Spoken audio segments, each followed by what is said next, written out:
আগামীকাল বিকেলের মধ্যে শোকজ নোটিশের জবাব না দিলে ৮ দিন হাসপাতালের বিরুদ্ধে আইন অনুযায়ী ব্যবস্থা নেওয়া হবে, এমনটা জানিয়েছেন স্বাস্থ্যমন্ত্রী সরদার সাখাওয়াত হোসেন।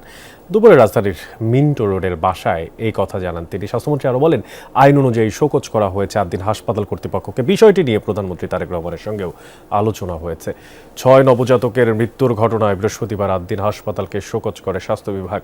তাদের দায় প্রমাণিত হওয়ায় কোনো প্রতিষ্ঠানের লাইসেন্স বাতিল করা হবে না, তার জবাব দিতে রোববার পর্যন্ত সময় দেওয়া হয়। এর আগে তদন্ত প্রতিবেদনে হাসপাতাল কর্তৃপক্ষের দায় পাওয়া গেছে বলে জানান স্বাস্থ্যমন্ত্রী। গত ২৭ মে মগবাজারের ৮ দিন হাসপাতালের পোস্ট অপারেটিভ ওয়ার্ডে মারা যায় ৬ নবজাতক। ওনারা একটা প্রেস কনফারেন্স করেছেন এটাকে বেআইনি বলে।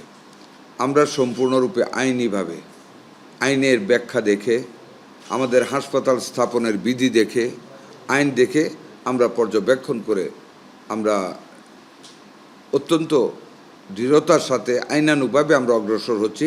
আগামীকাল বিকালে আমরা নোটিশ পেলে আমরা তার পরবর্তী কার্যক্রমে এগোতে আমরা বদ্ধপরিকর।